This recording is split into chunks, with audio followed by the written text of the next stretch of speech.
Good morning. Very good welcome to you all. I'm James Turner from Black Spiral Design, and I'm going to be your host today for another in-depth tourism webinar from CBI. This time, we're looking at wellness and the growth and opportunities around activities such as yoga retreats, spas, meditation, and lots of others, things that specifically inspire people to travel to experience. Now, we will, of course, be defining what we mean by wellness in this session. But we aren't just talking about yoga and standing on one leg in beautiful places. Rather, wellness is a range of activities and experiences that promote things like fitness, recovery, relaxation, personal spiritual growth, and can be a dedicated experience, part of a wider package, and it can also operate at many budget levels, all the way from backpackers to top-end luxury travel. Now, this is a broad subject. But we're fortunate today to have several experts to help us navigate it. And they're really going to help us focus on the important points in developing and promoting this kind of tourism to the European market. Now, as usual, this webinar is complemented with two new reports on the wellness tourism sector that are available on the CBI website, but more on that later on, so stick with us. Now, hopefully that sounds exciting. But before we begin, let's just do a little bit of housekeeping. You may have noticed we're using GoToWebinar again as our tool today, and just a couple of important points that you guys all need to know about how to use the tool. Okay, so first things to say is you are all in listen-only mode. That means we can't hear or see you. However, you can interact with us. And to do that, we kind of need to look at the GoToWebinar control panel, which will look slightly different depending on whether you're on a desktop or on a mobile. Now, the first and most important thing to say is if you have any audio problems at all, you can try changing your audio to a phone call rather than using the internet. CBI have set this up so that it will either be a local rate call or will likely be free depending on where you are in the world. But it's definitely worth trying if you're having issues hearing us. Secondly, and probably the most important one, is please ask us questions. Okay, you have a questions panel on the desktop version and that big button with a question mark on it or something like that in the mobile version. We're going to be pausing several times throughout this session to answer as many questions as we possibly can, so please keep asking. It's really good learning for everyone. We love difficult questions and we don't mind answering simple ones either. So yeah, please do keep asking. Thirdly, you can also use that question section if you're having any technical problems or anything like that. We do have someone in the background who will be trying to help you as best we can. We will be having a couple of polls today. They're going to pop up on the screen automatically. Don't worry too much about them. I'll take you through what you need to do when they appear. They're fairly self-explanatory. And finally, we are recording this session. We're going to provide a copy of the recording plus all of the notes and slides to you all afterwards. So you don't necessarily need to worry about writing too many notes about everything that you hear.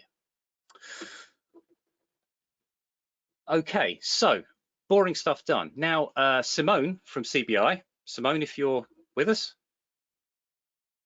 I'm here, James. There we go.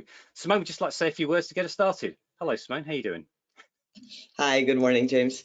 And good morning or good afternoon to everybody joining us in today's webinar. So I'm Simone Snoeienbos. I'm a program manager for the tourism sector at CBI, the organization hosting today's webinar. And I'm sure you're all very excited to hear from our experts, so I won't take too much of your time, but I would like to give you a quick introduction to CBI and to the market information that we have available for you. So some of you may already be familiar with us. To those of you that aren't, CBI is the Center for the Promotion of Imports from Developing Countries. We are a governmental agency, so we're part of the government of the Netherlands.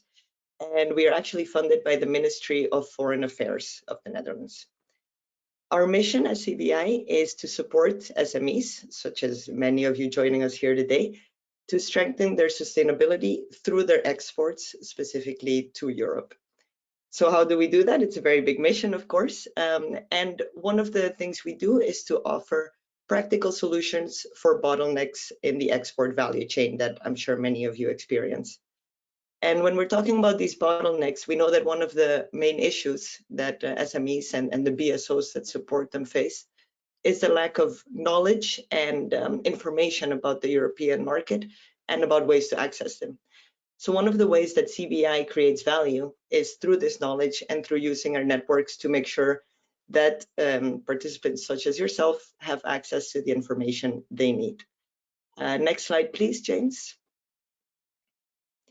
So when I'm talking about knowledge and this information, what I'm talking about is actually the market information that CBI offers. So we have a free online platform. I'll go into that towards the end of the webinar. That specifically targets aspiring exporting SMEs in developing countries that are either looking at improving their presence in the European market or at entering the European market for the first time. We work across different sectors, of which, of course, tourism is one of the largest ones. We also work in agriculture, in consumer products and services such as tourism or outsourcing. And the kind of information we provide aims to be very practical, to really give you an idea about what the market looks like, what the trends are, where the opportunities lie, and tips to actually be able to access it. How do you prepare your exports? How do you find buyers? How do you make sure that you're able to do business with Europe? And we try to convey this information through a variety of studies, which include market studies, so information on the European market and the potential for market entry, and also practical tips on how to get your business organized, as well as more detailed information about specific segments, specific niches. So if we're talking, for example, about wellness tourism like we are today, or about specific markets, whether it's a Scandinavian market or Western Europe, and we put these into specific product fact sheets. So this is just a teaser, because at the end of the webinar, I'll show you what this looks like, how you can access this platform, and how you can make sure to get the most out of these studies that we publish freely. But now on to our experts, and James, back to you. Thank you, Simone. That's very nice. Okay, so everybody, welcome again. So just before we start, I'd like to meet, oh, sorry, I got very confused about where I am. I think we should meet our expert panel. So could I ask the rest of our panel to join us, please? Claudia, László, Alison. Okay, got three of them. Okay, good morning. Welcome, everybody. How are you doing? Very well, very good morning and good afternoon. Okay, so firstly, it's always a pleasure to introduce Alison Burgh from Acorn Tourism, who has authored the CBI Wellness Tourism Report that Simone was just talking about. Good morning, Alison. Perhaps you could introduce yourself to everybody. Good morning, James. Good morning to everybody that's here. Good afternoon to some of you. Yeah, my name is Alison Burgh. I'm co-founder and director of Acorn Tourism, which we set up 21 years ago. So I've been working in tourism development for the past 20 years. I'm also CBI's market researcher. So we've been working with CBI for the last 10 years, researching and writing the market intelligence reports that are on the website. So I look forward to sharing a lot more about the wellness report with you in a few minutes. Thank you, Alison. It's lovely to see you again. Next, I would like to welcome Claudia Wagner, who is the Managing Director of FIT Reisen, a dedicated health and wellness tour operator. Thank you for being here, Claudia. Perhaps again, could I ask you just introduce yourself to everybody? Yeah, thank you very much, James. Yeah, my name is Claudia Wagner. I am since more than 30 years Managing Director from FIT Reisen, and I have a lot of experience. I know nearly all, I have nearly all personal contacts to all the hoteliers, and I'm responsible at the moment in the company for the product management, product development, and hotel purchasing. And of course, I'm looking for the upcoming trends, and that we always make the right decision which packages we provide for the European market for wellness, spa, and health being. And I'm personally also very well in the product, and I'm doing a lot of fitness and holistic healing methods, and I learn a lot of these methods. Thank you. Excellent. Thank you very much, Claudia. And finally, we're joined by László Puczko, wellness expert and co-founder of HTWWLife. Lovely to have you here, László. Again, could you just introduce yourself to everybody? Thank you, James. It's my pleasure. So hello, everyone. We have been working in the field of travel, hospitality, leisure, and well-being for something like 20-25 years in various capacities. What's most relevant to the audience here is that we have been creating products and assisting governmental level product development, as well as property level or individual company level product development, somehow around well-being or medical or wellness. And that's what we really like doing, especially when we get into the implementation. So apart from just coming up with great ideas, but then we turn them into actual practice. And I think that's what will really excite the audience today. Thank you, James. Back to you. And that's the very important point. Great ideas are great ideas, but being able to put them into practice is where it really matters. So yes, excellent. So thank you, everybody. Now, before we get started, let's just pause for a moment so I can ask all of you a very important question. Let me just share my screen again.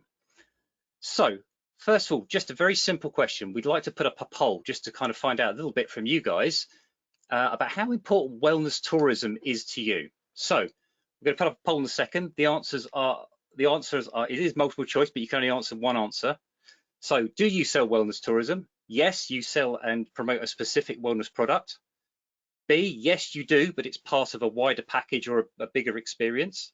C, you are currently developing one, but you don't have one at the moment. D, no, you're not interested in wellness tourism at all, although I wonder why you're here, but anyway. Or E, you have no idea what I'm talking about because you don't know what wellness tourism is or anything like that. So I'm just going to launch that poll now. It's going to pop up on all of your screens. And so you should be able to vote in each of those now. So please do vote. So remember, it's yes, you do, you sell a specific product. B, you do, but it's part of something else that you do. C, you're currently developing one, so you don't have one to promote at the moment. D, no, which is fairly self-explanatory. Or E, you don't know at the moment. So we're just going to keep that open for a little bit longer. About half of you have voted. I can see, I can check. I can actually probably tell who has and hasn't voted, so don't make me chase you. Let's give it another couple of seconds. Okay. And okay, that's a good chunk of you. Okay, I'm going to close it now. Let's share the results.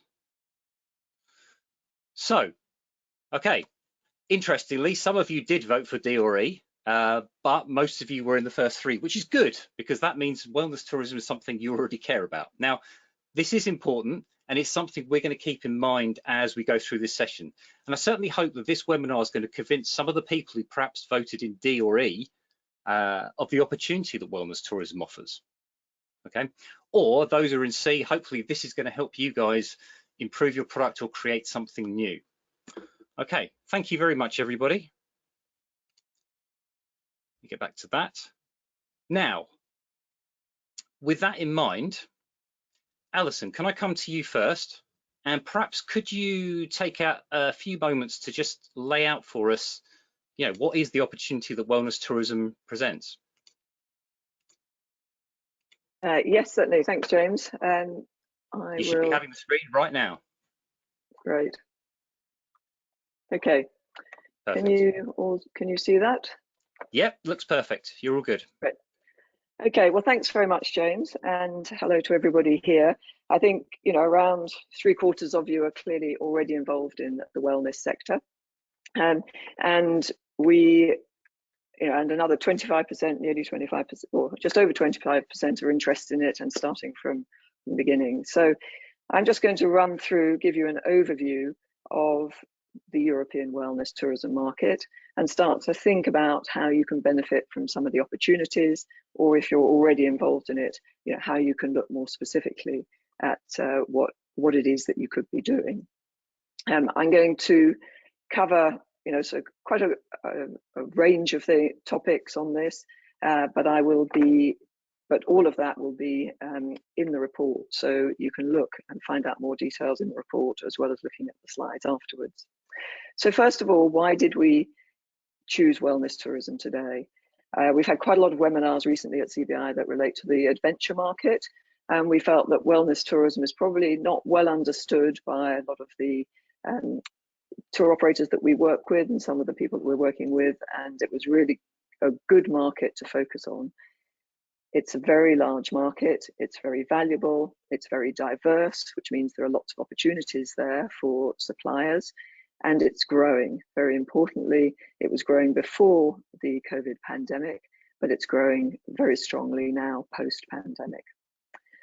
So as James mentioned earlier, and wellness tourism, very briefly, is about the pursuit of maintaining and enhancing one's personal well-being. And just looking at some of these stats here, comparing wellness tourism to adventure tourism, you can see that the value of wellness tourism is between 4 and 6 times that of adventure tourism. It is a huge market. Some of these figures vary a bit depending on when the survey and research was done, and obviously the pandemic has impacted on that. But in terms of both the expenditure and the number of visits, wellness tourism exceeds adventure tourism by several times. This chart here gives you an indication of the total value of the wellness tourism economy globally. As you can see, at $4.5 trillion US, it is a vast and very it is a vast market with lots of different elements to it. And wellness tourism takes up about 10% of the value. So just wellness tourism here is worth over $400 billion US. So as well as being a valuable market, I think it's very interesting for suppliers that are working in different tourism sectors, not just purely wellness, because it relates to various other niches, including religious and spiritual tourism, food and wine, food and diet, a very important part of wellness tourism. Those of you that have sun and beach products and are working in that space, that there are clear wellness opportunities in that niche. And weddings and honeymoons also relate very much to wellness and well-being. So what is the opportunity? Well, first of all, the largest wellness markets are Europe combined with North America. And pre-COVID, Europeans took around 300 million wellness trips per year. And this industry is due to grow. I mean, the estimate is that the industry will grow around 20%, over 20% per annum up until 2025. And with that, there's a growth of expenditure. And that means that you're going to see a lot more first-time wellness travelers looking for different products. So as well as those people that are looking primarily for a wellness holiday, there are also going to be a lot more general travelers who want to involve wellness activities in part of their general holiday, a trip to a spa, a massage, etc. So to capitalize on this, you really have to know your customer very well. And European wellness travelers have high standards. They want personalized services and they're prepared to pay for them. On average, they'll pay over 50% more than your normal tourist. So it's well worth finding out what they want, what they need, and what they expect. And that's very important if you're going to really be successful in this sector. So you need to know the specialist niches that are part of the wellness market. So you need to really understand that supply side, what wellness is about.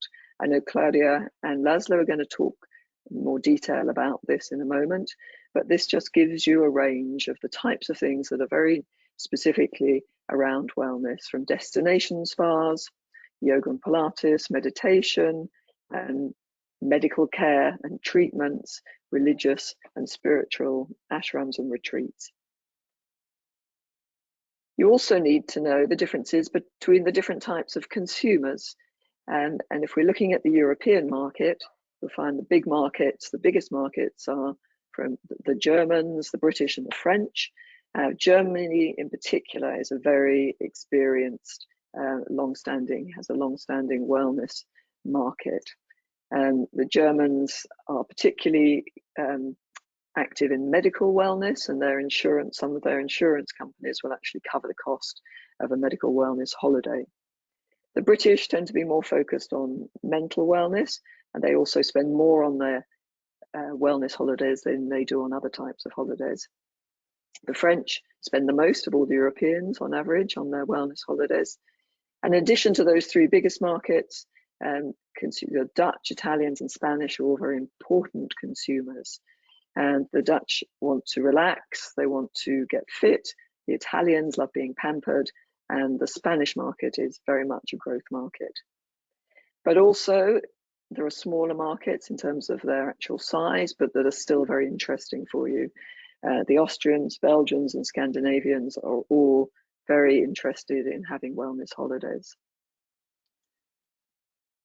You also need to keep up with different trends. You need to be looking ahead if you're planning your product, and I can see a lot of you, about 35% of you are planning what wellness you should be involved in. So look forward and think about what's going to be happening in the future as well as what's just happening now.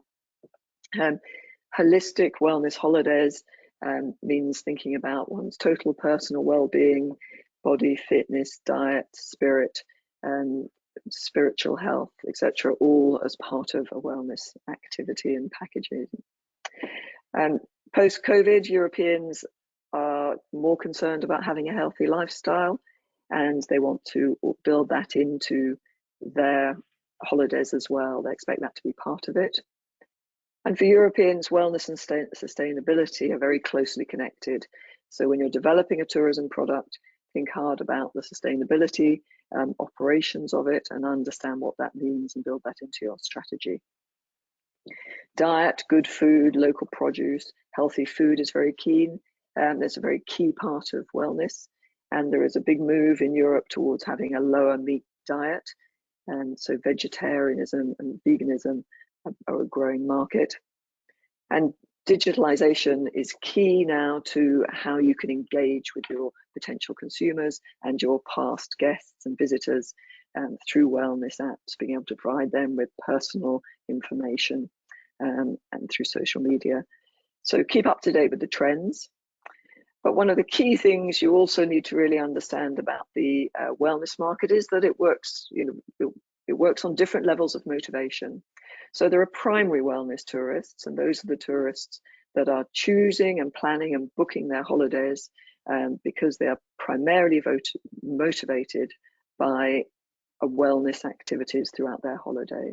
And Claudia is going to look at that in a lot more detail from the perspective of a European tour operator.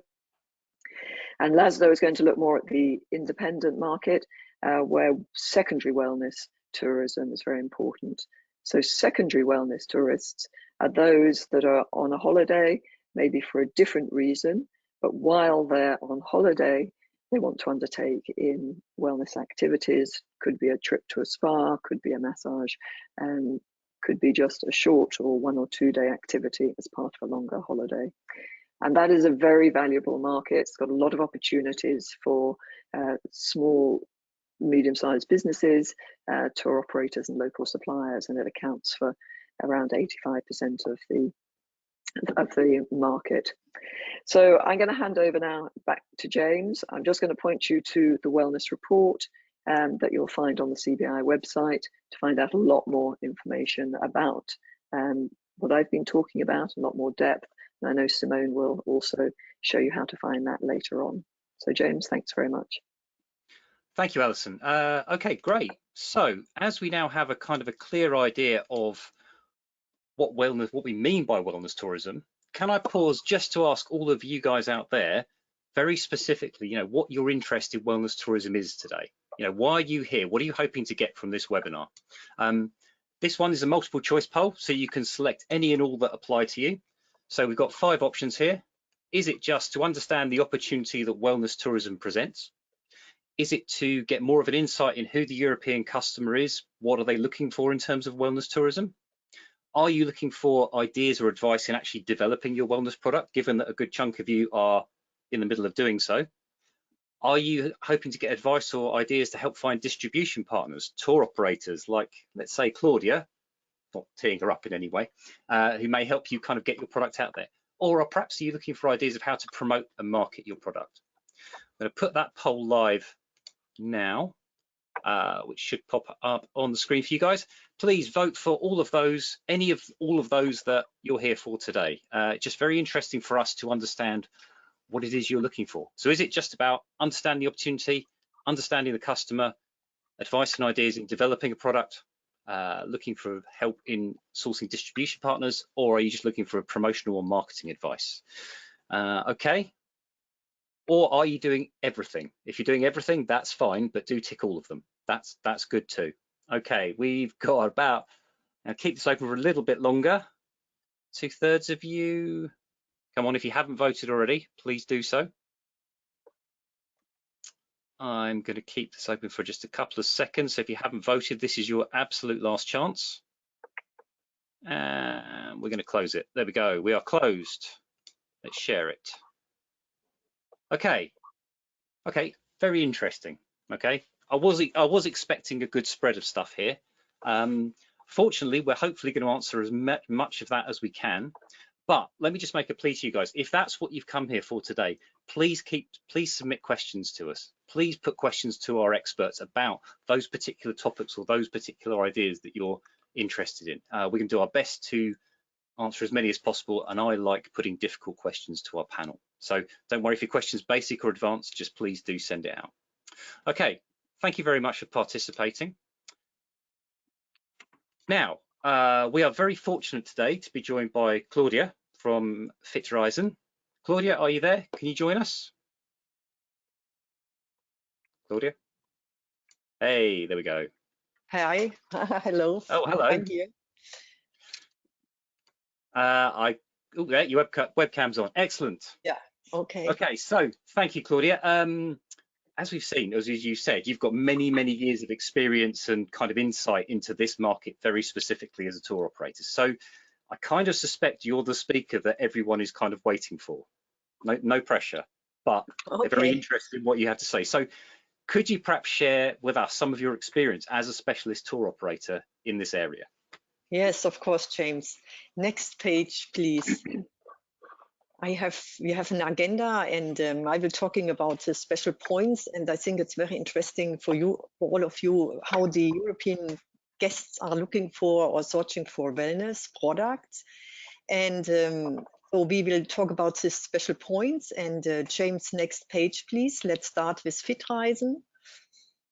We are wellness and have experimental travel worldwide. So the holiday goals of our guests are health and well-being. Of course, they would like to have this experience. We are a specialized tour operator, and we provide many packages. I think we have more than 5,000 packages with all of the hotels, in the hotels which we are providing. And most of the packages, of course, it's detox, it's fasting, it's thermal cure, anti-stress, Ayurveda. And our philosophy, of course, is high standards for ourselves and our contact with people. And we do it with heart and experience. We developed and create our own personal dream trip. And our trips are as individual as our customers. This is a very important point. We have a lot of individual customers, and they are looking for bespoke packages. That means everything is possible. We make it possible. And we have deep relaxation and true well-being can only be achieved in harmony with our environment. So this is also very important, the sustainability. Next page, please.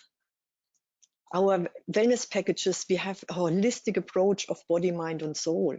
Now, what kind of packages we provide? I talked about 1 second before, about mental health or meditation and yoga. We are talking about the healing power of nature. So in Germany or in Europe, we have a lot of packages. We included forest therapy. It came from Japan. So to make special meditation or experience in the forest. Most important is healthy nutrition and always with diet, with vegetarian, with vegan. We are talking about health prevention. We have a lot of health prevention packages. That means people who are aware of the importance of their own health, they are looking for prevention. So they go for holiday in combination and do something for their health, and they see it as a prevention.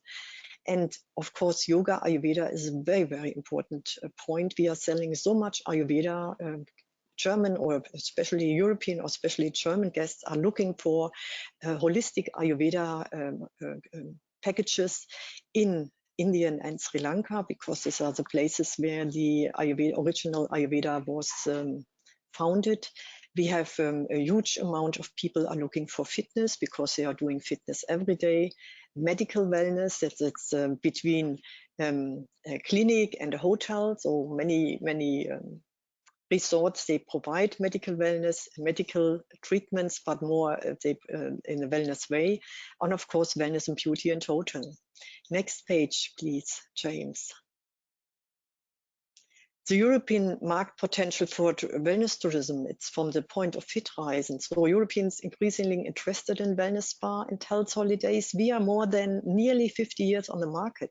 That means the company started 1975, and they started with classical healing course in Germany, in Hungarian, in Italy, because in most of the places they provide thermal resorts. And though we have made a mixture between, for example, in Hungarian, they have a huge amount of thermal resorts of hot water. Though the people go to for 1 or 2 weeks or more, in earlier times for 3 weeks, they do the procedure every day. They have get treatments, they have had a good food. And then after 3 weeks, they came back and were very relaxed and feel themselves rejuvenated. Then we have the European wellness have the travelers' expectation is result driven, and it's to feel relaxed. This is the most important what the European guests are looking for. Next page, please, James. We talked about the primary wellness travelers, that are the people with a huge knowledge. They know exactly what they want. Maybe they have a special disease, then they go to a special place. And we have the secondary travelers, all kind of wellness. They are looking for all kind of wellness activities. They're looking for sauna, they're looking for fitness center. And the most interesting group for new wellness business, of course, is the secondary wellness traveler. And we have the medical wellness tourists. They are looking for a combination between treatment for diseases. For example, we are selling very much also in Israel and the Jordan and the Dead Sea for the skin diseases, rheumatic diseases. But this is also, they make a combination. They go to this place, stay for 2, 3, or 4 weeks, but they also do round trips in this part of the world. And medical wellness tourists, it's also very interesting because they stay longer and experience the benefit of treatments. Next page, please, James. The target group for wellness holidays, it's all kind of groups. It's couples, it's friends, it's solo travelers, families. It's between 25 to 50. They are looking for active relaxation, for detox, for slimming. The elderly people or the baby boomer or the millennials, they are looking for more for nature-based treatments like thermal water mat massages, physiotherapy to improve health. So it's very interesting how we saw that our clientele gets younger and younger in the last 20 years. That came because yoga is coming more in this part of wellness, fitness is coming more in the part of this wellness, and it's very interesting. Next page, please, James. So European wellness travelers, we have heard from Alison also, Germany, UK and France are the most important source of market for wellness. And the Germans have a lot of experience because in Germany, it's more than 150 years people go and thinking about a holiday in combination with doing something for their health. For this, we have a lot of developed thermal resorts in Germany, Italy, Hungary, and these are the places where the Germans are going in this time for looking for a health cure. Very important also, the nationalities are quite different from each other, behavior and interest. This is also a challenge for us when we are providing some packages. It's working very well for the European market in a special way, but for other markets, sometimes it's not working in this way. There is a high demand concerning sustainability. That's also coming in the last 2 or 3 years. Next page, please, James. And what is the motivation to book a wellness holiday? The people who look for a wellness holiday, they look for a retreat for body, soul, and spirit. So we are talking about a holistic package. And they do something for health and well-being on vacation. So the Germans who are going for wellness, they use the vacation days that they have normally 30 per year. and they would like to stay healthy and improve health during their holiday. For this is a very interesting thing, that they make this combination between a vacation and doing something for their health. So the motto could be, you care about your health, so the people are aware that they have to do something for their health, and we as a provider and you take care about the guests. Next page, please. So the motivation to book a wellness holiday, it's first a wellness experience. When you go for wellness, maybe it's to get a new viewpoint and a positively impact, creatively problem solving and stress relief. We are talking about well-being, happiness, enhanced energy, de-stress, recharging, self-care. We are talking about healing and a natural way to recharge, for example, or people would like to have just a time out of a normal life, what they are facing every day. Next page, please, James. So the most popular wellness segment, it's health and medical wellness, that's by FIT Reisen, spa, thermal healing cures. Then very important in the last 30 years, because FIT Reisen was one of the first tour operators who provide Ayurveda in India and Sri Lanka on the European market. It was 30 years ago, and now it's unbelievable how much the request is for Ayurveda retreatment or Ayurveda cures. We also have a combination from traditional Chinese medicine, European traditional medicine. So we are talking about natural remedies. Most of these packages have in the content also natural remedies like mud and water or herbs, or the special kind of medicine from India with Ayurveda, from Chinese with a Chinese therapy, or even in Europe we have a European traditional medicine. Then we have a request for deluxe spa and wellness resort. In the last 5 years, we see that also deluxe resorts, they are looking for implemented more and more medical wellness or huge wellness, or they provide a lot of packages in the part of detox, slimming, rechargement, remise en forme. These are the packages for the deluxe market, and they provide a huge facilities, medicine facilities, so you can make checkups during your holiday. And this is also amazing what's going on this market. Of course, well-being, relaxation, yoga retreats, nature, pure nature experience, ecotourism, it's increasing, transformative wellness or emotional healing, though more and more mindfulness is coming in the packages, meditation, and healing from traumata. So that's coming also more and more in the last years in the packages. And of course, and very importantly, healthy nutrition, all kind of healthy nutrition. Thank you. Next page, please, James. And we have special themes in active leisure in health, wellness and spa resorts. We have requests for adult-only holiday. We have requests for the solo holidays. So solo travelers are people who are going alone by themselves, and they are very happy if they come to a place where they found other people. And maybe in some places, in some wellness resorts, you have a communication table, so they can sit together, they can talk, they can make arrangements, they can make excursions, and this is also very, very common. Then we have, of course, a family-friendly wellness hotels, especially in Europe. We have special wellness hotels where you can come with your kids, and also you have an entertainment for the kids and a wellness entertainment for the kids.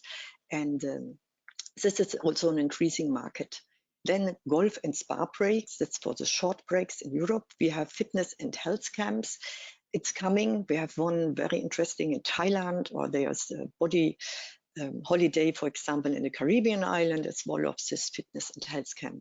We have walking holidays, especially in the last 3 years with COVID. Walking is increasing. A lot of people would like to stay in the nature, to be active in the nature. And for this, they are looking for places like, for example, the Alps in Europe, in the mountains, that they can go for a hiking or activity holiday. Next page, please. So time is in motion. Currently, we have, you see on the left side, best agers, for example, nowadays are experts in traveling, and people have a lot of pressure, and number of best agers are increasing. and affinity to wellness and healthcare. And the demand, of course, is for natural healing, is for detox, is for sustainability, is for self-tracking, biohack, is for anti-stress improvement, for immune system, demand of variety. It's a nature experience and a self-optimization coaching. Next page, please, James. So how to create a tailored well-being package? Though the well-being package, it must be bespoke support and usage of all the hotel health spa facilities. Most of the hotels what we're providing, they have a huge spa and they have all the spa facilities. And people, when they go for overnight, they also can use the health and spa facilities. They can use the pools, they can use the saunas, they can use the fitness center. And then you put individual, personal and experts advice. You put some health and to put maybe, for example, a nutrition coaching. If you provide, of course, a healthy nutrition in the hotel, you can provide medical coaching, you can provide mental coaching, a personal fitness coach, a yoga trainer. So then you can create a wellness package. This is what European people are looking for. Next page, please. So, and you put also vital components. So we talked about the nutrition, any kind of diets or special diets, what you can provide, movement. It must not be Pilates, but it could be movement, what you have in your region, relaxation, the same, mental health, fitness, brain food. We are talking about brain food, food who have an impact of your thinking or your feeling, and natural remedies like herbs, herbal water treatments. In Germany, we have Kneipp, it's very famous, or climate condition. Maybe you have very special places with a good climate. People would like to go there. Natural, pure natural experience, wellness and healing. And in the forest, in the sea, in the desert, and energy treatments like spiritual healing, energy meditation, energy medicine, alternative medicine, or maybe some shaman rituals. Next page, please. So, your food be your medicine. This is one what Hippocrates told many, many thousand years ago. That was a father of medicine. How important is nutrition, a healthy nutrition? Next page, please. So the latest wellness trend, from experimental to transformative. So the body, mind and soul all together. It's challenged on a deeply personal level, personal growth, life-changing experience, performance, art, music, mixed with wellness, thermal baths with music. We have in Germany some thermal resorts with underwater music, a mental health and optimization, rewiring of biology, build a better, faster, stronger you. That's on the way could be fitness, on the way could be mindfulness, a body screening and biohacks, more and more coming to also resorts, extreme wellness, training like an Olympic athlete, if there is a body camp, happiness, self-healing, more and more since COVID, people are very aware of that they have to take care about their health by themselves. Then more social connection and digital detox. For example, silent dinner retreat, meditation in nature. You can provide in every part of the world, meditation in nature. Nature experience, this is for me one of the most important point or in the next years. And emotional healing balance, for example, Kamalaya in Thailand, there's an amazing wellness resort, I think one of the best in the world. They have, for example, embracing change. This is the name of the package. Next page, please, James. Though, as a summary, wellness guests use their holidays to escape everyday stress, relax, empower, and to do something for their well-being. Request and offers change to modern wellness holidays with health wellness treatments aligned to personal wishes, with adventure, with emotional well-being, and with life fulfillment. So I have one of a very interesting citat or sentence is, happiness lies first of all in health. This is what I can give you as information, how to create wellness packages, how the European wellness guest market are looking for. And I think with I could give you some interesting points that it's much more easier to think about what you can provide with wellness packages to the European guests. So next page, please, James. So thank you very much, and now I'm waiting for your questions. Thank you, Claudia. That was fantastic, and a good run through of what you see as a tour operator in this very specific space. Okay, in fact, let's do that at this point. Let's hand over to everybody out there, and let's see what questions we have so far. So could I ask László and Alison to join us so we can put some tricky questions to all four of you, because it would be unfair just to throw them all at Claudia. Okay, good stuff. Okay, so actually, Claudia, I am going to put the first one to you. Someone has just said, could you elaborate a little bit more on what you mean by transformative wellness?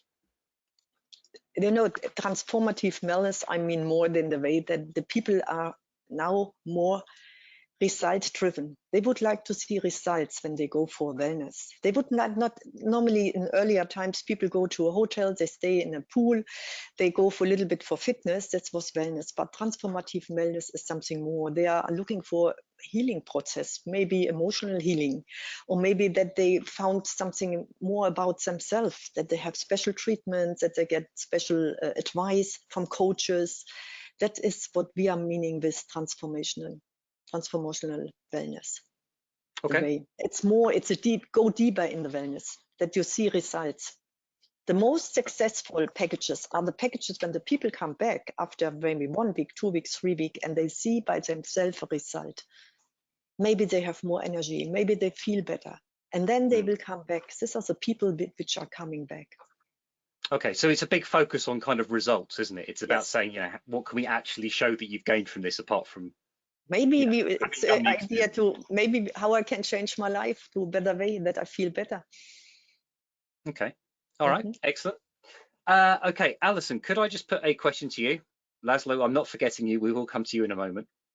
Alison, you mentioned, in fact, both of you have mentioned both primary and secondary wellness travelers. If we're in the middle of developing a product, which a big chunk of our audience are, where should they be pushing first of all? Is it worth going after those primary wellness travelers in the first instance, or is it easier to kind of sell into the secondary market? It depends very much what product you've got to offer. I think, you know, Claudia's has given us a very clear, you know, run through and an idea of what a tour operator from Europe is looking for if they're putting together holidays primarily for those primary wellness tourists that are booking their holidays because that's their first motivation, and they're probably working. I think Claudia works a lot with hotels that can offer, you know, very specialist treatments. And if you're a local supplier, you need to think whether you've got a product that can supply a hotel like that. If you're maybe not working very specifically in that wellness tourism sector at the moment, or your product isn't so directly related to that mainstream area of wellness, then you might be looking at what type of offer you can put to secondary tourists. Or if you want to market that yourself, I mean, looking at rather than working with a hotel or a bigger supplier. So for the secondary market, you know, if you've got, for example, if you're currently working in adventure, or that's where you're marketing into the adventure market, but you're actually listening to this, you hear that, you know, that outdoor nature is so important, that people want to be active, and you may well want to think about what secondary products you might have on offer. Okay, yeah, fair enough. Sounds sensible. László, I have a question for you. Unfortunately, the person's left, because I've just got a notification that even though they asked the question, they've left, but I'm going to ask it to you anyway. Claudia mentioned a couple of times about this idea of, you know, self-tracking and apps and things like that. What is the role that they play in wellness? You know, how important could those be, or what's the potential for those as part of promoting your wellness product? I believe that's more of a tool and less so of the objective. Often in terms of product development and even product proposition, service providers mix up a little objective or tool. Tools can be very useful to optimize the results and give feedback and to collect information pre-visit or during visit about certain results and certain performances. But I think what's happening now, and Claudia might second me on that, that we can see both happening, one including these kind of gadgets and apps and tools and monitoring systems and whatever it is, and at the same time to get rid of all of it and go totally technology free, because both of those happen. And I think that's important to know, that there's no one way in wellness. And especially when I look at the medical wellness and various destinations and service providers, you can find your way of doing so. There is no a golden rule that this is what everybody has to do. So you may include it for a certain purpose, certain reason, or you just totally get rid of it or wouldn't even consider it for another purpose or reason, not just not doing it.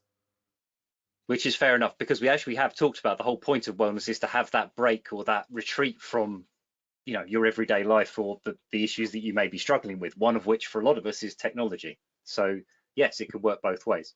Okay, fantastic. Claudia, you mentioned sustainability a couple of times. Could you just give us a couple of examples about how sustainability is included when you create these wellness tourism packages? Yes, I can give you some examples. For example, most of the hotels, they take care about, for example, how often with what kind of powder they wash the dishes, or they produce some special equipments in the hotel. So they are very much about the sustainability, because they know that people are also looking about sustainability.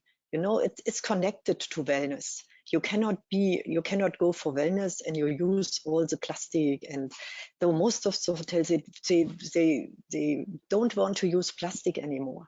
They use natural products, yeah, from the region. And this is also very interesting. Though also the people in the region, they have a lot of possibility to create something new. Yeah, for example, so things where not only towels in the hotel, but many more other things. You can make your own clothes from special plants. That's very interesting what's going on the market. Okay, yeah, no, fair enough. I mean, you know, sustainable tourism, sustainable efforts are what they are. They're just very important as part of that wellness package, because that's part of what people are buying into. Yeah, you know, yeah. It's all about that feel good factor, and the experience has to match up with what they're looking for. Okay. Yeah, most of our hotels, they provide medicine from herbs. Yeah. I think this has a sustainability. Yeah? Sounds good. Yeah. Okay, right. This is a question. Well, I'm going to put it to Alison, but anyone else who wants to jump in, because this one's interesting. So we have someone who's posted a question that says they have a natural resource that locals have been using for a huge amount of years for their own wellness. An international investor has bought this up to turn it into a wellness resort, and now there is some problems because they feel the locals are denied access to it.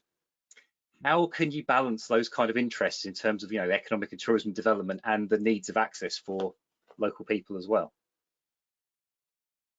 Well, I think with all these with tourism development, what is absolutely key is to engage the local community in it. You know, one of the reasons what you're selling is you're selling something that's a local treatment, you know, or a local product. And the reason that it's there to sell is that, you know, it has benefit for the local population. That's why they're using it. So that, you know, collaboration, that engagement with local people is going to, you know, if it's done well, it should, you know, it will enhance your product, you know, by involving them, engaging them, making sure they benefit from it.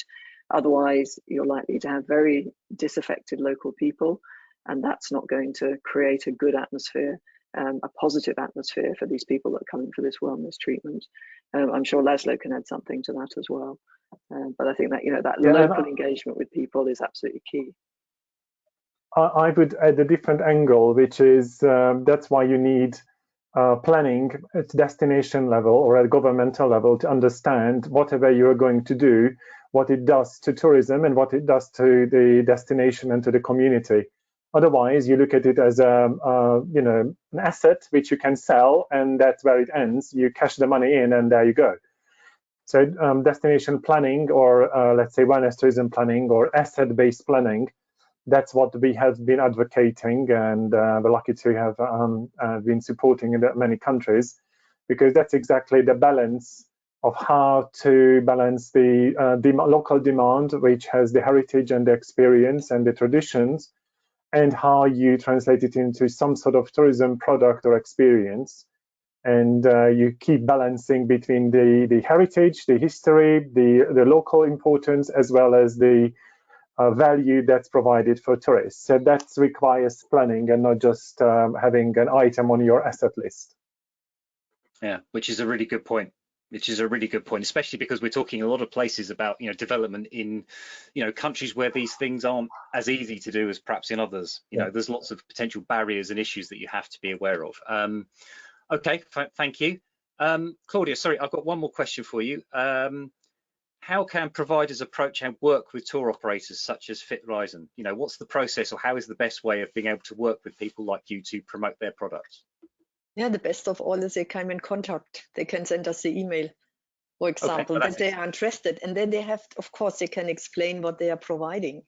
And then we can make discussion if we can put it in our program or put it in our package or not. This would be. Okay, are there any, can I just ask very quickly, are there any specific standards or regulations that you would require that somebody holds or signs up to do this? Of course, it's quality.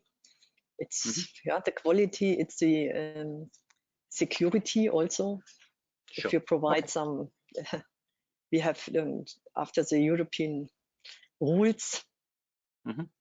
Yeah. Okay. All right. Thank you. Okay. What else should we ask? Ooh. László. Yes.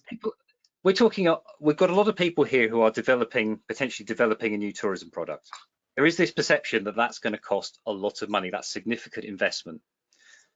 Is that always the case, or can you provide a wellness product for? I mean, I'm not suggesting doing it for free, but you know, does it have to be an absolutely massive and significant investment to do this? I have one answer, which has actually two angles to it: yes and no.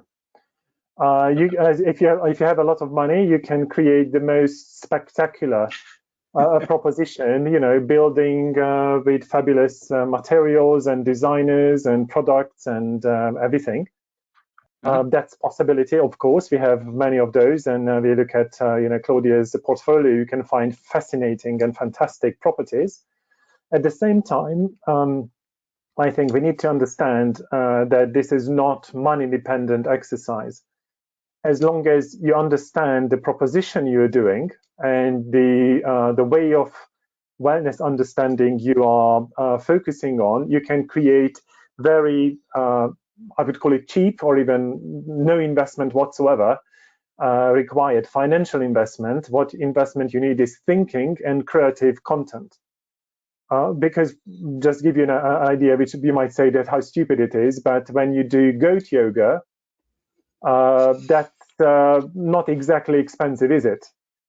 Or you need a couple of goats, and they will sell the whole package. And of course, those who are very hardcore yogic person, they might say this is total and utter rubbish, which may be the case. But those light interests who would like to have some fun, they would like to have some experiment, they would like to try something new. They would absolutely love to join, and they will have the best time of their lives. And it may be just one-off, and so what? It's a one-off. It's a good start. They might say, "Oh, hang on, that actually the stretching was very good, and I should do a little bit more of it." So there's all that many ways that you can get engaged in this business, and really encourage everyone to sort of keep an open mind and look out for opportunities, how to incorporate various contents and resources and ideas into a proposition which eventually will be translated by guests as, oh, I feel better. And that's what basically wellness is. Fair enough. So the long answer is not necessarily. No. Yeah, that's exactly it. You make the most of what you have and you appeal to your audience is basically what we're saying. Yes. Yeah. Definitely. Okay, brilliant. Thank you guys so much.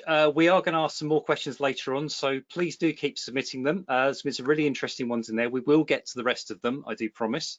Some of them are a bit harder, so yeah, we'll look forward to those. In the meantime, can I just ask you guys once again to just participate in a very quick poll with me? We've just heard from the kind of the tour operator perspective. I guess we're quite interested at CBI how you are promoting and selling your wellness tourism propositions. So I'm just going to put my screen back on. We're just going to launch a poll. This one is one answer only. We just like to know from you, what is your main sales platform for your wellness tourism products? Do you sell them directly, perhaps via your own website? Are you using specialist tour operators like FIT Reisen, but not necessarily FIT Reisen, there are others? Do you sell them via general tour operators? Are you mostly using online travel agents, so things like Viator, things like that? Or do you have another route to market? So I'm just going to launch that poll now. It should pop up. Please vote on that. We're just interested in what's your your main sales platform? What's the way you're putting your products in front of your customers? Okay, remember are you selling them directly? Are you going via a specialist health and wellness tour operator? Are you going via a general tour operator? Do you mostly sell your products via online travel agencies, or is it something else? Perhaps word of mouth, perhaps local networks, things like that. Please keep voting. We're just really interested to see how you're getting this out there to people. Okay, all right, about half of you have voted again. I'm just going to keep this open for another couple of seconds. Okay, so either direct to the consumer via specialist operators, general operators, OTAs, or other. Okay, I'm just going to close that now. Last chance. Done. Okay, so these are results. Actually, a big chunk of you are actually selling them direct. There are a lot of people using via specialist tour operators. Okay, interesting results. Perhaps not unsurprising. I am quite intrigued about the other element in that. Unfortunately, with these polls, we can't have open-ended questions and ask you. But if anyone would like to share in the questions any particular ways that they are selling them, they find a particularly useful way of getting this wellness products out, that'd be quite useful for us. Okay, good stuff. Now, let's ask another question. How can we better understand and promote wellness tourism so it really resonates with our target audience? Now, László, can I ask for your expertise here? Perhaps, can you help us think about wellness that bit deeper? You know, how we can kind of make the most of the opportunity, how we can specifically focus in on what people specifically are looking for and what they want. Yes, most certainly, and that's the plan. You should have the screen. You do. Yes, here we go. And there are just way too many screens open at the moment, so just. It looks fantastic. You're in control now, sir. It's all yours. Fantastic. Thank you so much. All right. I just looked at the registrants lists, and I was really fascinated to find out that theoretically you have a lot of people from, I just want to mention 3 countries, Jordan, Sri Lanka, and Costa Rica. And the reason why I'm mentioning these 3 countries, because we were, lucky enough to facilitate certain government-level development, wellness tourism development in these 3 countries. So if you were from Costa Rica, I do suggest to contact ICT to find out what the latest plans are, because the toolbox is with ICT. We created for them. So bang on the door and say that, guys, we want to do more stuff on this, so help us a little bit. In Jordan, just wait a couple of days before Mota and JTB going to publicize the material that we created for them, which is going to be quite eye-opening, I believe. And then in Sri Lanka, you can already look at that wellness tourism strategy that was created like 2 to 3 years ago. that you can look at. So we can see that there is significant interest from governmental level as well, and I think that's very important to everyone to have a guidance. You can find, you laughed 7 minutes ago when I mentioned goat yoga, and I can make you laugh in many other ways as well, because all that many different products, some of which wouldn't be shared today, or most of which, because they're not necessarily public materials because of the nature of those products, but you can find anything and everything in this business. So what I'm going to do today is to identify a couple of pointers and directions that hopefully can help you developing the products that eventually will be attractive to the European travelers, as Claudia mentioned, the various differences by country. Why this guidance is necessary? Because we have a lot of wellness scam. And the wellness scam is all around, from gurus, self-appointed gurus, the cult of self-care, or Goop. If you don't know what Goop is, look around and just Google it, and you will find out why I'm referring to as a potential scam. So you need to know, you need to do your homework, you need to have your background research first. At the moment, anything and everything is sold as a wellness product. Anything. It could be a mattress, could be shoes, could be glasses, could be watches. Anything and everything is now labeled as a wellness product. So the customers are a little bit confused by what exactly does the job, what I'm looking for. We have now terminologies such as, we call it being goopified, that weird products, services, and treatments with dubious claims. That's all around the market, and that's a risk, because people who are businesses that they really want to do this well, they are competing with media hype, massive coverages of dubious claims that are not at all, so let's say, successful, but they are very much in the media. So you really need to do your homework first to understand which market you want to go after and what products you can offer for that segment. So we need to look at, let's say, how Awareness 2.0 will be like when we got rid of all the dubious issues. And let me highlight a couple of pointers here that will be useful for you, I believe. This is the spectrum from self-gifting to spirituality and holism. And you need to identify which part of the business you want to be. On the left-hand side, people are looking for leisure recreation and healthy options that make them feel a little bit happier or better, even momentarily. And of course, on the right-hand side, you see those wellness tourists who really focused. I wouldn't use this terminology of primary and secondary because no tourist would use that terminology, but I know that it's been fluctuating around. Your tourists, your consumers, will label themselves. We don't need to label them per se. We will need to label them from planning purposes, but at the moment, we don't need to label them. Just you need to understand that they want wellness services, they want to improve how they feel, and they want to appreciate local stories, heritage, history, natural resources that would have some sort of wellness benefit or wellness relevance. So you need to really identify where you want to be. You can't do everything. That doesn't work in this business. We come back to that a little bit later. Just think of this product, which we call it as a soundscape.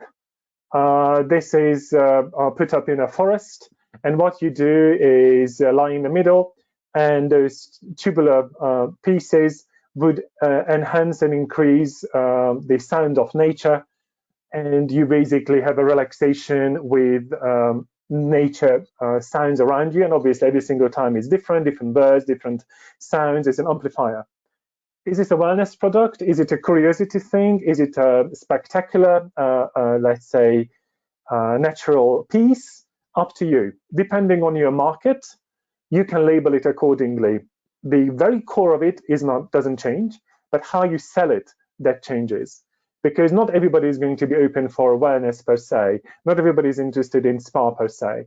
But most people would be interested in something spectacular, something which is local, something you've never been into, never tried. And if you can convince that there is evidence what it does to you, and that goes back to Claudia's points, that you need to show that you have done your homework and you know exactly what it does for the guests.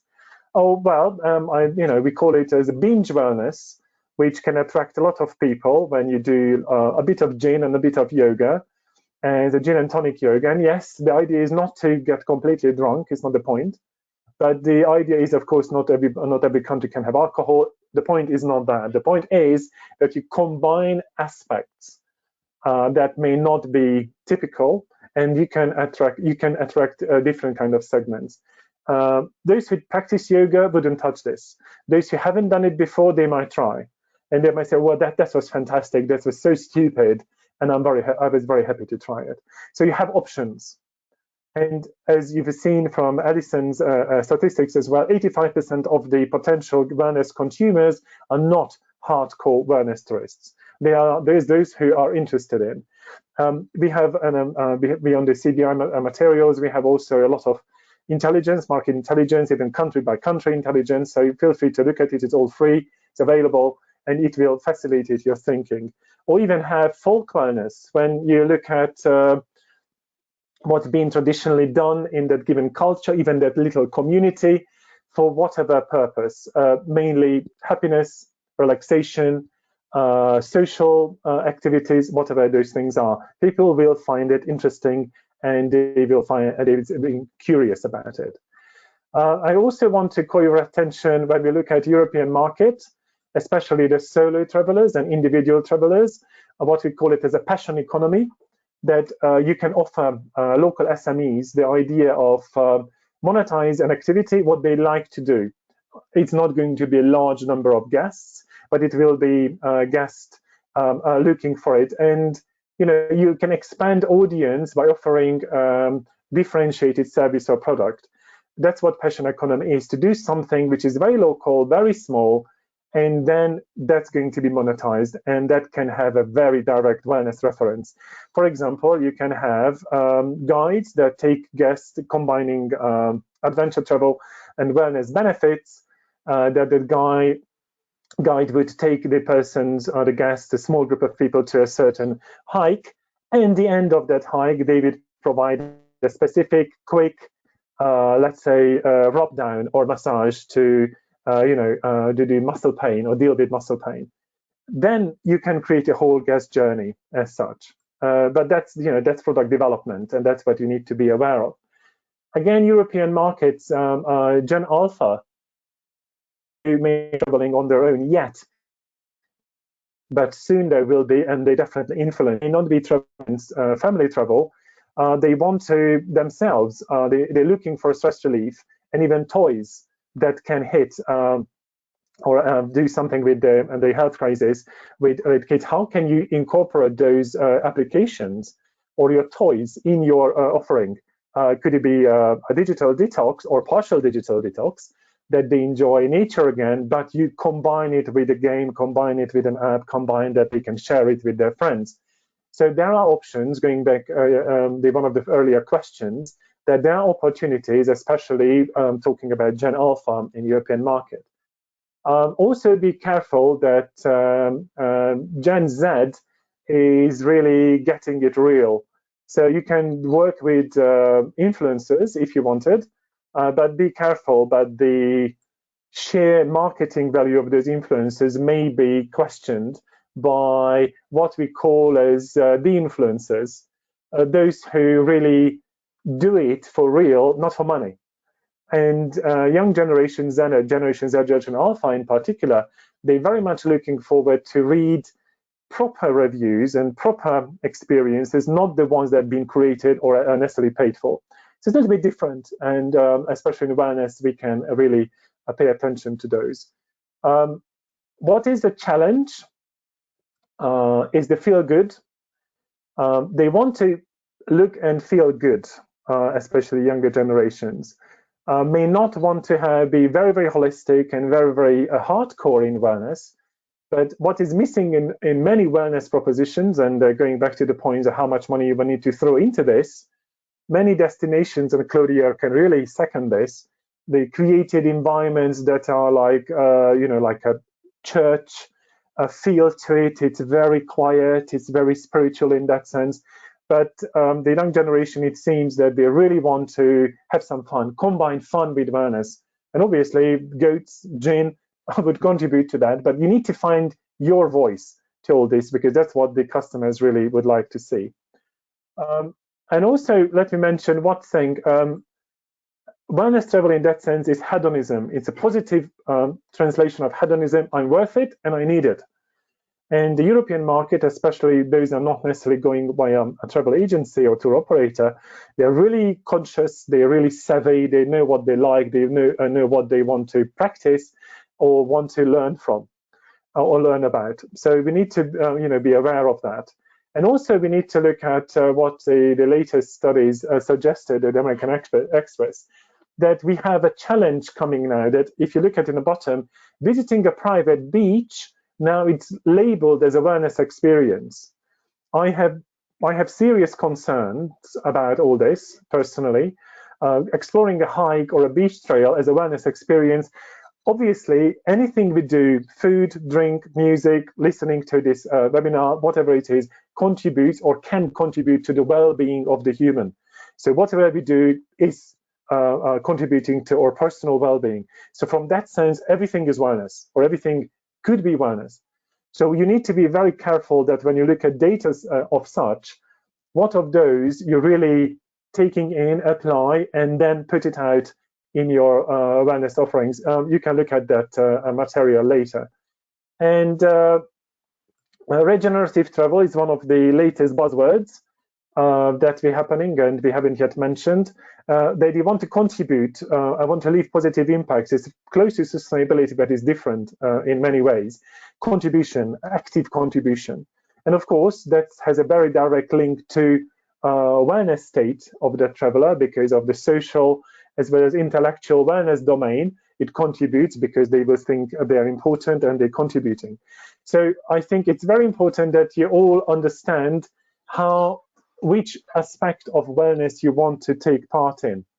The physical part, the social part, the spiritual part, and various other parts. And this is, we talk about transformational travel.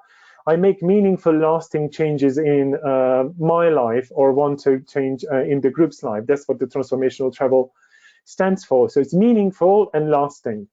What exactly is it? It's a new practice, it's a new diet, it's a new exercise, but you can relate to this. So what's Wellness Travel 2.0 may look like is, I invite all of you to please check whatever you're offering according to senses, feels, thinks, acts, and relates. How your potential guests can translate it to their senses, to how they feel, what they think about it, how they get participated, and how they can relate. Go through all of those parts because that can really make a lot of a difference. You will have those slides, so don't worry about that. But I think it's a very different way of creating products in this business. So when we talk about wellness, as a summary, you have all that many different domains of wellness.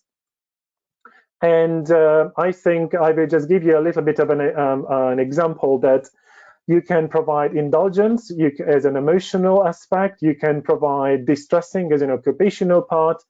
You can provide a community, a micro-community development as a social aspect, or learning, and it will relate to intellectual. So you can provide all sorts of products that would relate to one or more of the domains of wellness, but at the same time, that's important, you may not label it as a wellness product. You should know, this is your homework, to understand whatever you do, how it can contribute to one or many domains of wellness. That's why you need a little bit of hand-holding, a little bit of consultation, because it's easy to put out yoga mattresses and yoga mats, and then we will just have a session there. And of course, it will be lovely in a beautiful setting, but it's becoming very, very generic very, very soon. And your competition can do the same. And how is that different from any other yoga mat? I think it's very important that you really recognize that people can get engaged in at many different levels. There's no ideal way of doing this. You can get any of this depending on your existing product, or active, or adventure, or beach, or honeymoon, or whatever that is. make your selection. I want to address people who are accidental. I want to offer something who are curious. I want to offer something who are dedicated, or I want to offer something who live this lifestyle. Make sure that you select. Don't think that you can provide something and people will just come. They might come for a short period of time, but European wellness travelers are getting very, very savvy, especially want to have Swiss, German, Austrian, especially UK as well, or even Dutch. They're very, very savvy. They know exactly what they want, and they would know instantly if you are trying to offer something which is more for the curious travelers and not for those who are living the lifestyle. And if you want to have number of guests, you want to increase your number of guests, then you can focus on the accidental, curious, and hybrid. If you want to look at the spending, then you may look at the more focused travelers. So it is all strategic choices. You can't just have some random product out in the market. Also, don't forget that what we talked about transformation, the first visit, Claudia mentioned Kamalaya, we can mention various other places in India, wherever we are. The first visit to such a spiritual, holistic destination could create the highest level of transformation. So those who are accidental or curious, they might get transformed. Oh, wow, this is so much better. I want to have this. I'm very much interested. Don't forget, you cannot, I'm focusing a little bit on this because of that question as well. Those who are really living this in terms of engagement, in terms of lifestyle, the transformation is going to be minimal. They want confirmation that, yes, it's still good. Yes, I'm still in it. So don't expect that everybody is going to be transformed, whatever wellness service you offer. Depending on the engagement level, your transformation level may change.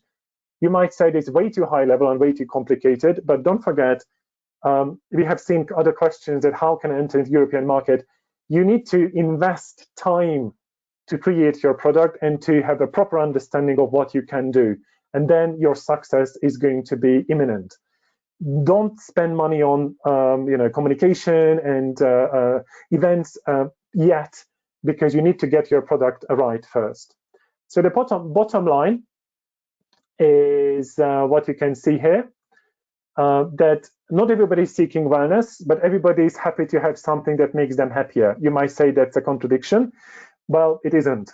You can create momentarily happiness, momentarily good feelings, and that's also part of wellness, and that's what Alison would call as a secondary part, and this is what the most of the guests would do. Getting engaged may not be an easy thing, but it could be easier than you think.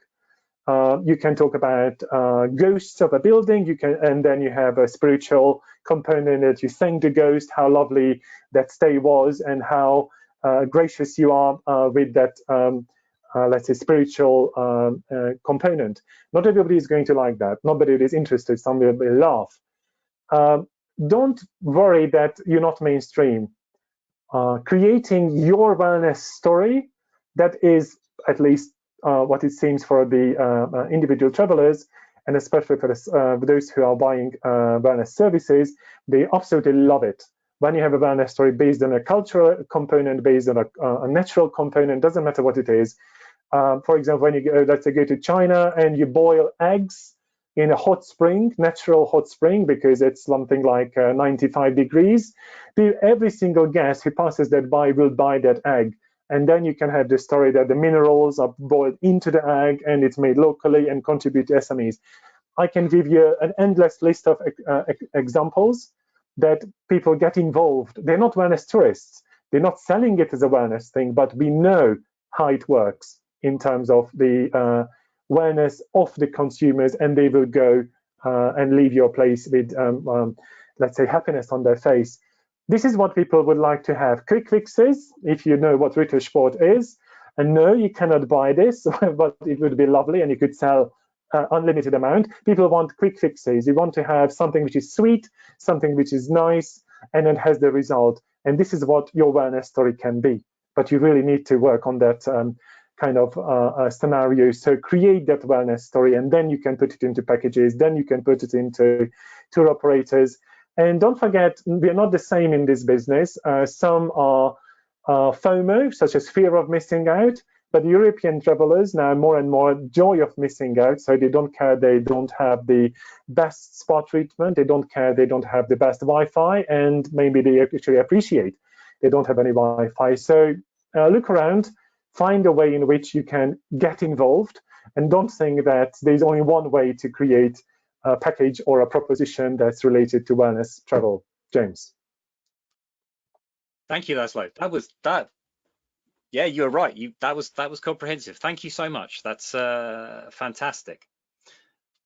Okay, brilliant. Thank you so much for that. Now, I'm hoping our experts today, Claudia and László and Alison as well, have stimulated some further ideas, questions and discussions in you all. So let's dive into that question bank and see what else we have. If I could invite Claudia and Alison back to join us, we will just go through and see what else we have in there to put to you guys. László, I'm going to come to you first anyway, because we've got a couple of questions, and actually I've got one. You talked about a wellness story. Can you just elaborate just a little bit on what you mean by a wellness story? Absolutely. The idea is that you create a journey. Journey is not necessarily depicted, such as 1 minute here, 5 minutes here, 10 minutes here, and 15 minutes there. What we do, is to create that whole journey, which we sell it as a package or sell it as an experience. And in that story, when we incorporate a hot spring, a mud, let's say a herb, and for example, I might say that I'm using this herbal infusion because this is my grandmother's or the village's traditional drink. People tend to drink during the hot season, during the dry season, during the whatever season, evening, morning, daytime, whatever it is, for a following purpose. That's a story. Yeah. Everything is a story. Every single TV program, online thing, TikTok, everything is about stories, person stories. And this is what we need to create. Just because, oh, that's a lovely hot spring there. So, and what shall I do with it? What does it do? What's in it? What's not? People are worried. Don't forget, many of the European travelers go to all these countries that we're talking about, Africa, Central America, and the Far East, or Southeast Asia. They don't have the language knowledge, they don't have the cultural knowledge, they don't know what things are. They might have an understanding of that yellow thing looks like this, but have no idea if it's safe. Does it taste nice?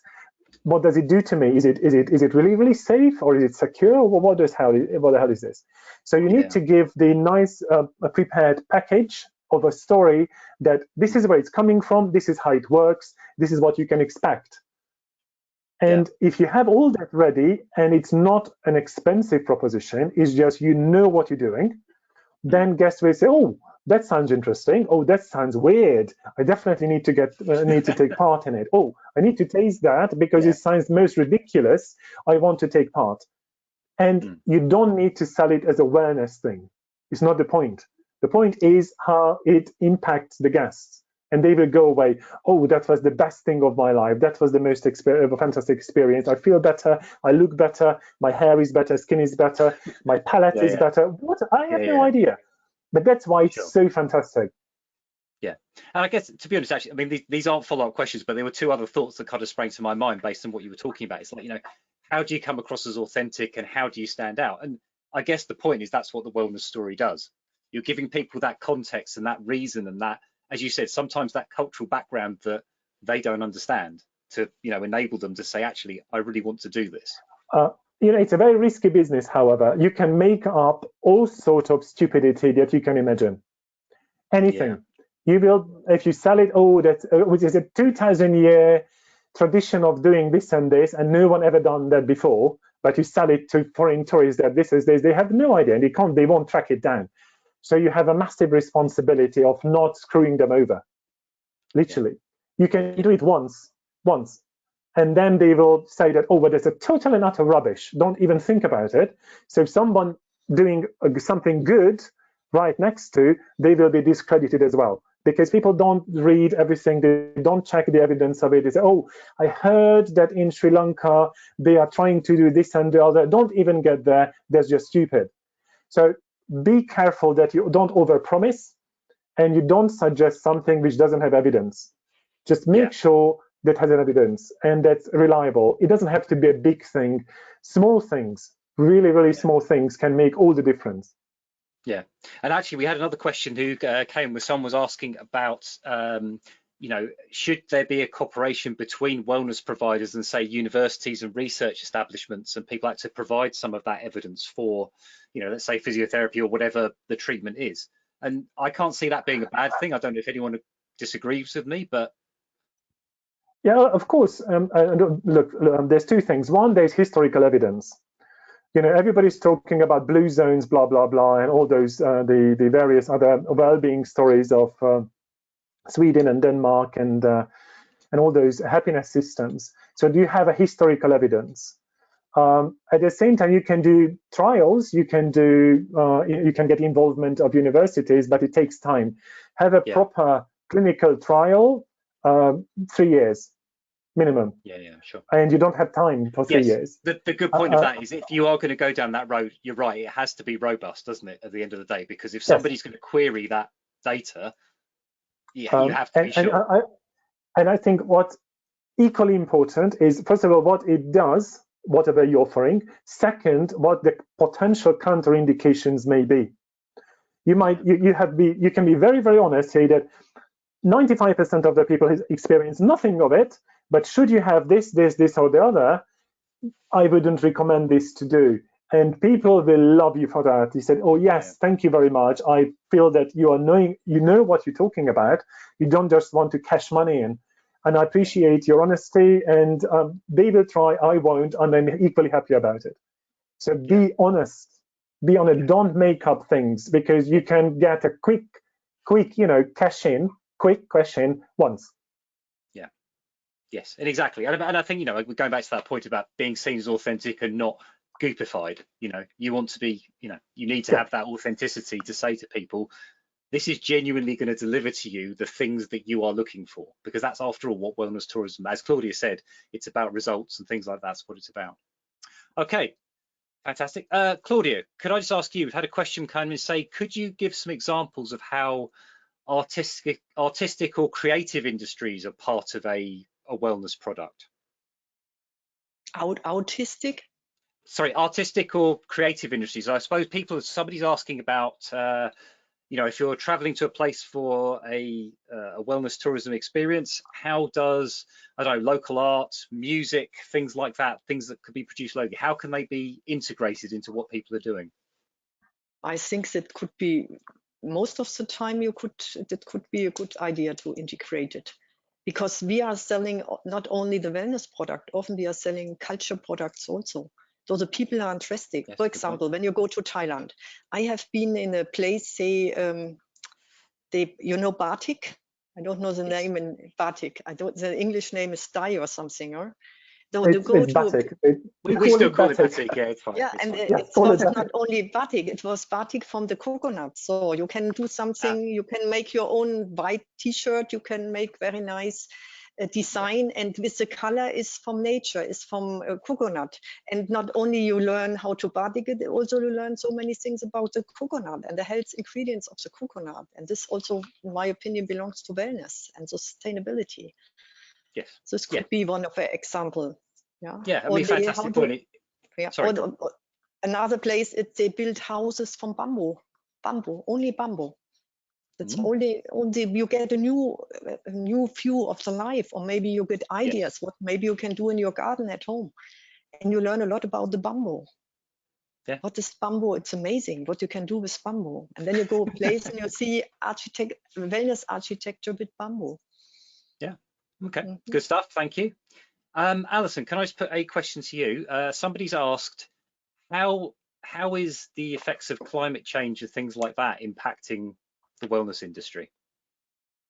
How people's perhaps perceptions of climate change, things, are there things that we need to be, I know we talked about sustainability and things, but how does that factor into the mix of what we should be doing and what we should be promoting?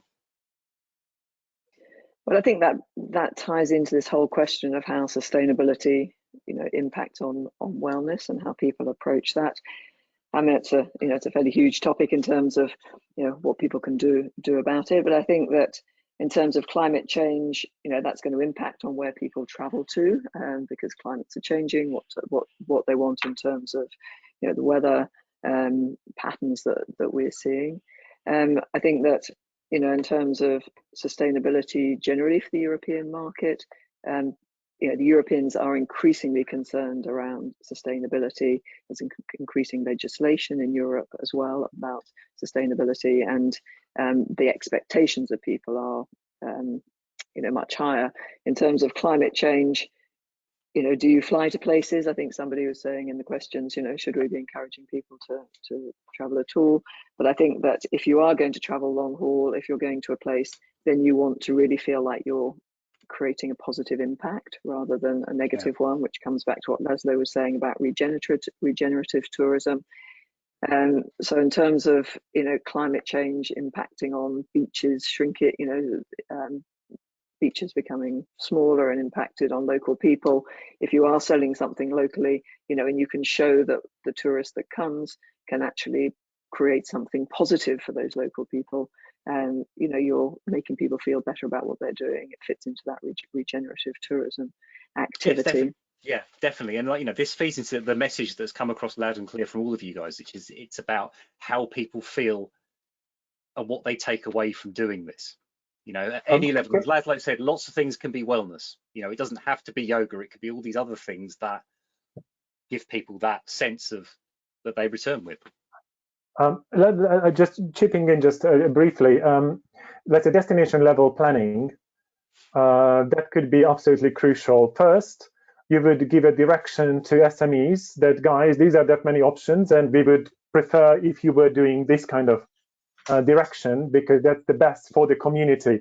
I have serious, let's say, questions about if sustainable tourism actually was a thing, because I'm advocating sustainable destinations and not sustainable tourism, because tourism may or may not fit in that given sustainability of the destination. So I know it takes you too far away.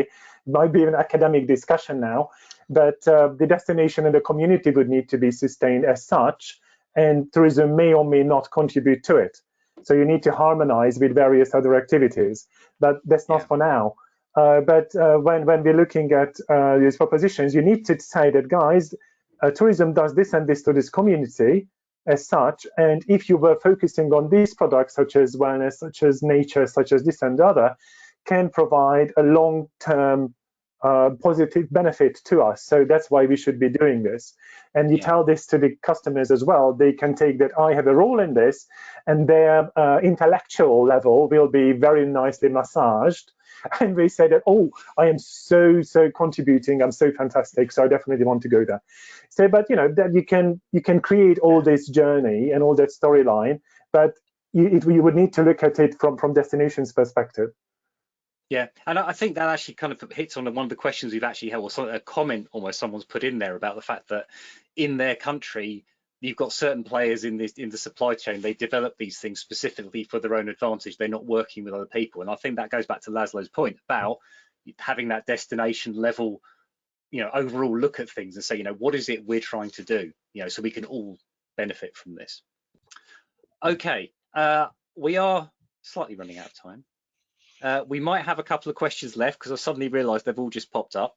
So we might do those at the very end. But for now, I'd just like to just go to Alison very quickly and just say, are there a couple of key points we want to make absolutely certain that our listeners take away from this? Yeah, very briefly, I think just to sum up, I think, as we've heard all along, you've got to do your homework, you've got to plan. I mean, whether it's at destination level, but thinking about, local as a local tour operator, a local supplier, you really need to do your homework, you need to do your research, and you need to research the product. You need to understand what it is that is counted as a wellness product. And László pointed on this, that it's not just, it's fake, it's got to be a genuine product, but it could be at a large scale or a small one. And you've got to understand, how it's going to make people feel better, what wellness effect it's going to have. And you've got to think about what it is you can actually sell, and how that fits in. So can you still hear me? No, we're still there. Got a problem with my headphones. So first of all, what is your product? You know, does it have that wellness effect at any scale? And you know, what's it going to do with for your guests? What can you combine it with? Can you combine it with other people? What can you do to make your package? And who can you target it at? You know, which type of wellness consumer can you target? Is it right for the trade? You know, is it right to sell to tour operators? And I think, you know, as Claudia answered earlier to somebody, if you want to find local buyers, send me an email. But that is your one chance with your email to capture Claudia's attention. So you can't send that email unless you've really done your homework. You know that your product is serious. You need to know her market. You need to know who her consumers are, who she's selling her products to. And to do that, you need to have done your homework on your markets, what they need, what they want. So I think all the way through this, you know, it's, you know, at the end of that, you can just start to develop your story and your story about how you're going to position yourself, how you're going to market yourself. But that story has got to be founded on a genuine product and a real understanding of the market. Yeah, all incredibly sensible points. Thank you, Alison. Claudia, do you have anything to add to that from your perspective as a tour operator? Anything you particularly a key message you think everyone should take away from today? No, I think what László and Alison was amazing, was absolutely on the point.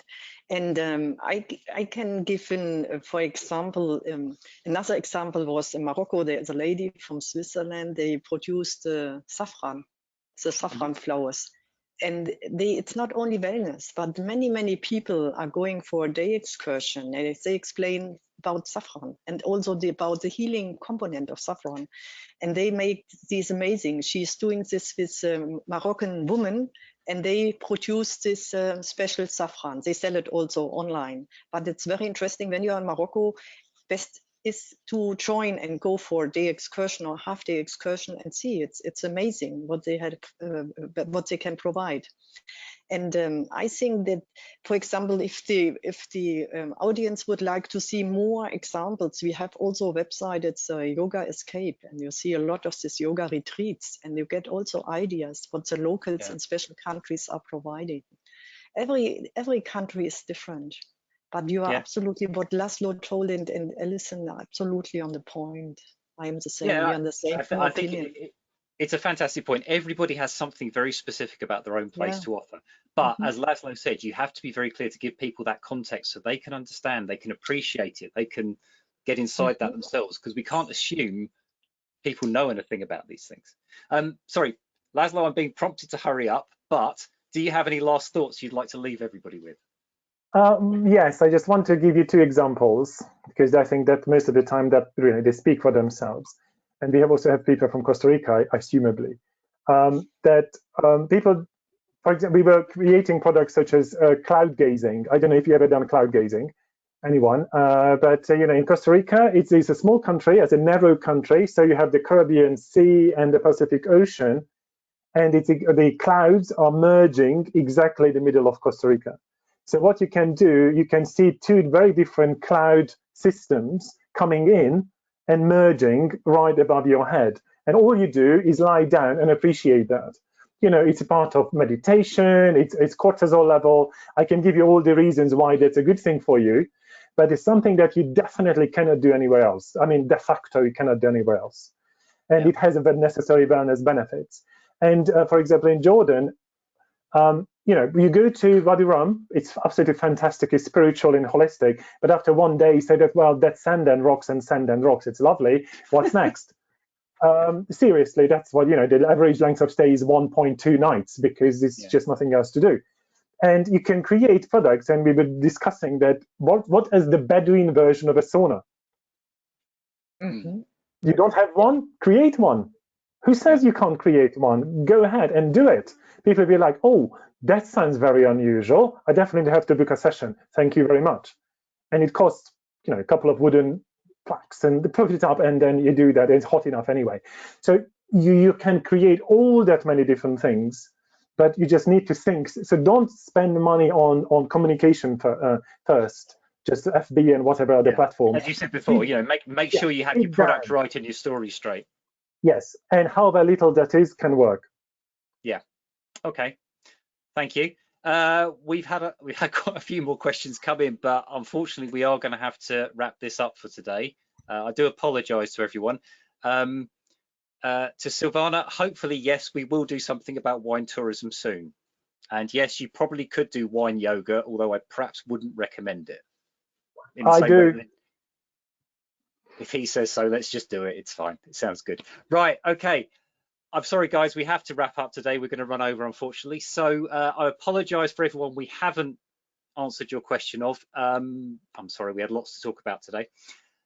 But that's all the content we have. Now, to wrap things up, I'd like to just hand over to Simone from CBI very quickly, who's going to share with us the important links and much, much more. Over to you, Simone. Thank you, James. And I'd just like to tell the audience that we will be collecting some of these unanswered questions and writing up an answer for you that we will share within a few days, when you will also get the PDF of the presentation. So yeah, James, we've been telling the audience to do the research, to keep learning more. Joining this webinar, of course, was a very good first step, but we've also been telling them about all the material that CBI has available for them. So why don't we show them how to find it? Sounds good? Sounds good to me.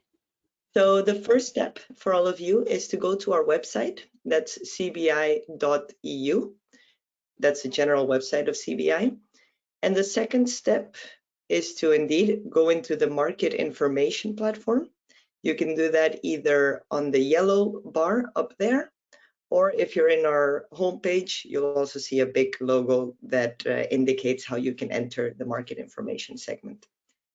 Once you do that, you'll see all the different sectors that we work in, but you can directly click on tourism, indeed. So going down.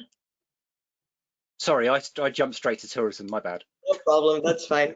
So going into tourism, as James just did, you'll be able to see all the studies that we've had commissioned and published freely for you to consult. So in the first part, you see sector studies. These are studies that are basically about tourism as a whole. They're meant to give you an impression of what the tourism sector for Europe looks like. And the second part is more practical tips. You'll see we have quite a lot of them, how to work with bloggers. László mentioned this at some point. We also have some tips we've recently developed about how to be more socially or environmentally responsible. Very relevant, as we just heard, as sustainability and climate change are, of course, on everybody's mind. We have studies that are specifically about target groups. These are below the tips. You'll see them there at the bottom. If you're looking at targeting a specific type of traveler, this will give you more information about how to access them and what their preferences are. Down there, you also see the links to the previous webinars we've had. So every webinar we do is recorded and published both on our website as well as in our YouTube channel. This webinar you've just attended will be there within a few days. So if you have any colleagues or friends that wanted to attend but weren't able to, you can always point them to the link. And finally, we have a whole segment on specific niche markets, where you can see the wellness tourism at the very bottom. And for each of these niche markets, we've produced fact sheets that will tell you all about the opportunities within this segment. So as you can see here, for wellness tourism, we have two different studies. One is about the market potential. So this is really looking at what Alison and Claudia were telling us about at the beginning. What are the opportunities? What's the size of the market? And what are the current trends that you can take advantage of? Let's just quickly go in there, James, and show the audience. Indeed. So if you go down a little bit, you can see the different segments and the questions that this study answers. There's a button, a yellow button. Maybe you could show them where you can download the research as well, if you feel more comfortable reading it as a PDF, or if you'd like to download it and share it around with people within your sector, with people you work with, feel free to do so. Just download it as a PDF and you can always mail it to others. So this is the first segment, that this first study that tells you more about the market itself. And if we go back, the second one on the market entry gives you a better idea of how you can get started. So how to develop your product, what channels to use to get it on the market, what the prices could be, what the competition you might be facing is. So all in all, plenty of information. Please make use of it. and indeed also explore our website to try to see all the other studies we have. They might provide a lot of valuable insights as well. Thank you, James, for showing the audience through the website. That's fine. I apologize for a bit of a lag on that for everybody. Wonders of the internet. Anyway, thank you, Simone. I really would recommend everyone do go to the CBI website. That link at the top on this slide will take you straight to the tourism section. So while it's nice to know with the market information stuff, this one gets you really to the heart of the action. It's important. Okay, so I really would recommend everyone do go on there, do take a look at the studies. It's all really useful stuff, and there's plenty in there. Okay, that's kind of it for today. I think just a reminder that we're going to have the recording of today's session and all the slides are going to be provided to you all by email. As usual, there's going to be a quick survey after the session, which will help us plan future sessions. So please do spend a couple of seconds just to give us some feedback as well. That would be fantastic. And that just leaves me to thank our wonderful panel. Big thank you to Alison for giving us your time again today. Thank you, Alison. Great pleasure, thanks. Thank you to Claudia for joining us, giving us the perspective from a tour operator in this very specific niche. Thank you for that. Thank you, James. And a big thank you to László for goat yoga and gin and tonic yoga. Sure, but thank you anyway for your insights and advice. It's been amazing. I can see that I made a lasting impact on you, James. So it's yeah. Gonna go and find myself a goat after. No, I'm not. I'm really not. I'd also like to say a big thank you to Simone, to Jorrit, and the rest of the fantastic team at CBI for organising and hosting the webinar. And of course, to every single one of you guys for attending, for participating, for asking your questions. I do apologise to the couple of people we didn't get back to. Sorry, we ran out of time. We were talking too much about wellness. I hope everyone's enjoyed it and found it as useful as we have. Basically, have an amazing day, everybody. We look forward to seeing you again soon on another CBI webinar. So for now, thank you very much and goodbye. Thank you. Bye. Goodbye. Goodbye.